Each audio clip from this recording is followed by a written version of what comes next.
عن جابر بن عبد الله مرفوعا إذا حدث الرجل بالحديث ثم التفت فهي أمانة. جابر بن عبد الله خبرت پیغمبرimiz sallallahu aleyhi ve sellem aytdi. Agar biror kishi senga nidir söyleyken, agar biror kishi nidir aytaykan ham shundan so'ng yoq-yog'ini qaranib olsa, demak bu amanat. Demak bu amanat. Biz siz bilan boshqa hadisda oldik.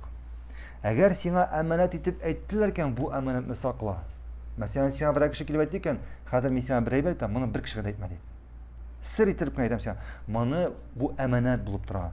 Ham buni boshqa kishilarga сөйләү, xotiningga bo'lsinmi, boshqa kishiga bo'lsinmi, bu gunoh bo'lib turadi. Amanatni buzuv bo'ladi.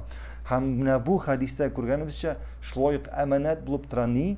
Agar senga bir kishi kelib nidir aytgandan so'ng o'ng yog'ini, so'l yog'ini qaranib olsa, demak bu amanat.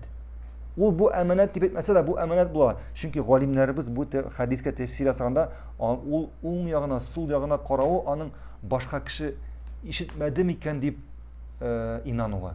Boshqa kishi eshitmadimikan deb inanuva. Ham bu amanat bo'lishiga alamat bo'lib turadi. Barakallohu fikum. Davom etamiz.